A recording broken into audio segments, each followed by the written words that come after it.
Selamat siang semuanya, perkenalkan nama saya Anggi Novianti dengan NIM CODO22029, mata kuliah PPH Pemotongan dan Pemungutan dosen Dr. Wimi Eka Putra SE MSI. Oke, di sini saya akan menjelaskan PPT mengenai mengisi SPT PPH pasal 21 dan atau 26. Oke, pengertian SPT 21 atau 26. Pengertian SPT adalah surat yang digunakan wajib pajak untuk melaporkan perhitungan pajak, penghasilan, harta, objek pajak, atau kewajiban pajak lainnya yang disebutkan dalam peraturan perundang-undang perpajakan. Jenis surat pemberitahuan masa PPH pasal 21 atau 26 merupakan surat pemberitahuan atas pemotongan atau pemungutan pajak atas penghasilan berupa gaji, honorarium, upah, tunjangan, dan pembayaran lainnya dengan nama dan dalam bentuk apapun yang berhubungan dengan pekerjaan atau jabatan, jasa, dan kegiatan yang dijalankan oleh orang pribadi atau orang pribadi subjek pajak. Berikut cara pengisian SPT tahunan secara online. Pertama, buka web DPJ Online Pajak Go ID Login, masukkan NPWP, kata sandi, serta kode keamanan, kemudian klik login, pilih menu lapor, dan pilih layanan e-filing. Yang keempat, pilih buat SPT dan ikuti panduan pengisian e-filing. Yang kelima, kemudian akan muncul beberapa pertanyaan di halaman berikutnya, dan jawabannya sesuai dengan keadaan Anda saat ini. Yang keenam, pilih formulir SPT tahunan. Jika penghasilan lebih dari 60 juta, Anda dapat mengisi formulir SPT tahunan 1770S.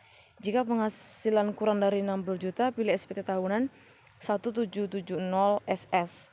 Yang ketujuh, setelah itu pada halaman selanjutnya akan muncul ringkasan SPT tahunan dan pengambilan kode verifikasi. Yang kedelapan, SPT tahunan telah diisi dan dikirim. Bukti akan dikirim lewat email untuk bukti penerimaan elektronik BPE SPT. Yang berikutnya persyaratan. Yang pertama, diajukan secara tertulis dalam bahasa Indonesia. Yang kedua, induk SPT masa pasal PPH pasal 21 atau 26 formulir 171. Yang ketiga, daftar pemotongan pajak penghasilan pasal 21 bagi pegawai tetap dan penerima pensiun dan tunjangan hari tua atau jaminan hari tua berkala, serta bagi pegawai negeri sipil, anggota Tentara Nasional Indonesia, anggota Polisi Republik Indonesia, pejabat negara dan pensiunan formulir 1721-1. Oke.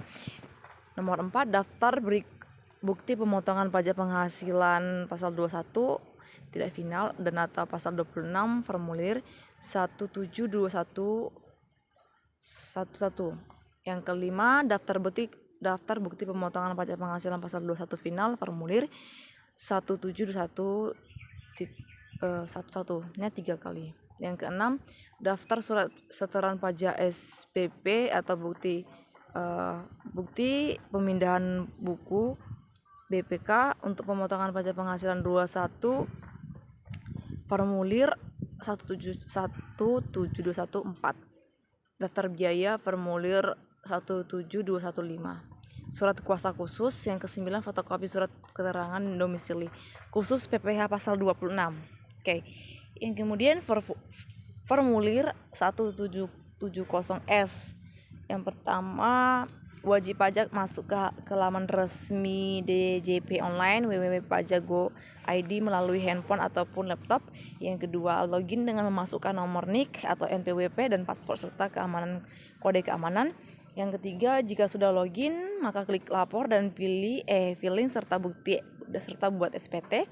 Yang keempat, setelah itu akan ada opsi pengiriman pengisian formulir SPT yang diberikan kepada Anda, baik 1170 dan 1170S. Pilih yang sesuai dengan penghasilan Anda per tahun.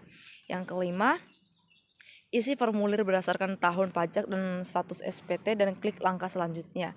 Yang keenam, di sini Anda akan diarahkan untuk mengisi data langkah demi langkah yang terdiri dari 18 tahap, mulai dari isi data terkait penghasilan final, harta yang dimiliki hingga akhir tahun pajak, hingga daftar utang yang dimiliki pada tahun pajak tersebut.